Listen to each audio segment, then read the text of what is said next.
નમસ્તે મિત્રો, મારું નામ રાજુ છે અને મારી બાજુમાં એક આંટી રહે છે. તે ખૂબ જ સરસ હતા. હું જ્યારે પણ તેના ઘરે જતો તો તે મને ચા પીધા વિના આવવા દેતા ન હતા. ધીરે ધીરે તેના ઘરે મારી મુલાકાતો વધતી ગઈ. જ્યારે પણ તેના બગીચામાં જામફળ, પપૈયા, કેરી પાકે ત્યારે તે મને બોલાવીને આપતા. આટલું જ નહીં, તે શાકભાજી પણ આપતા. તેની છોકરી કાજલ પણ ખૂબ જ સુંદર હતી. લગભગ 4.5 ફૂટ ઊંચી હોવા જોઈએ, પણ તે ખૂબ જ સુંદર દેખાતી હતી. તે એક મીઠા લીમડાનું નાનું વૃક્ષ હતી અને ફળોથી ભરેલી હતી. તેની ઊંચાઈ ઓછી હતી, છતાં તે અદ્ભુત હતી. તેના રેશમી કાળા વાળ, સુંદર ચહેરો અને તે હંમેશા મુસ્કરાતી રહેતી, તે તેની વિશેષતા હતી.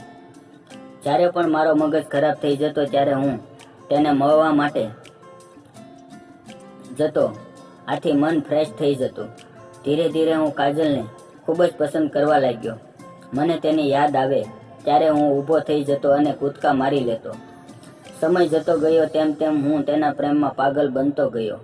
હું એકાંતમાં જતો, મારી આંખો બંધ કરતો અને હું તેને યાદ કરતો. આ આનંદ અલગ પ્રકારનો જ હતો. હવે કાજલે પણ મારી સ્કૂલમાં એડમિશન લીધું. હું હંમેશા તેની બસમાં જગ્યા રાખતો અને અમે બંને સાથે સ્કૂલે જવા લાગી ગયા. હું પણ હવે રોજ તેમને મળવા લાગ્યો. તે પણ મને પસંદ કરતી હોય તેવું લાગતું હતું. એક દિવસ હું તેની સાથે બેસીને હોમવર્ક કરતો હતો. આંટીએ કોફી, નાસ્તો આપ્યો અને તેને જતાની સાથે જ અમે રૂમ બંધ કરી દીધો. પછી મેં મારી બેગ ખોલી અને અંદરથી માર્કર પેન કાઢી અને તેને કીધું, કાજલ, તું આને જો, ફક્ત હાથ લગાડ. તે મારી નજીક આવી અને મારી માર્કર પેનને જોવા લાગી.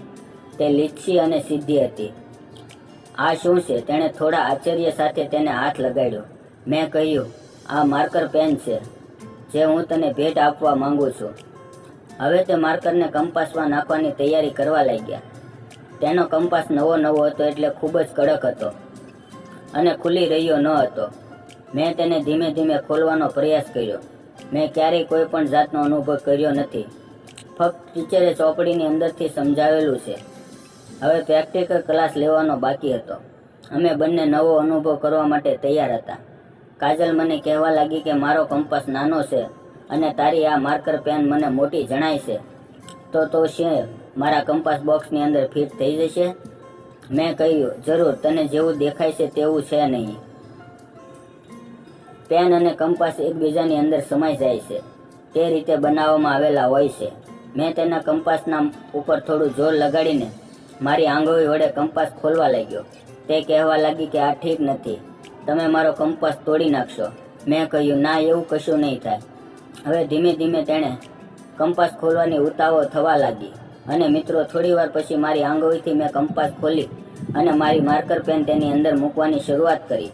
હજી અમે બંને આ નવો પ્રયોગ કરી રહ્યા હતા ત્યાં અચાનક ફરીથી તેના મમ્મી અમારા રૂમમાં આવી ચડ્યા અને અમે બંને પ્રયોગ કરતા જોઈને પછી જે થયું તે કહાની સાંભળવા માટે વિડીયોને લાઈક અને ચેનલને સબસ્ક્રાઈબ જરૂર કરી દેજો.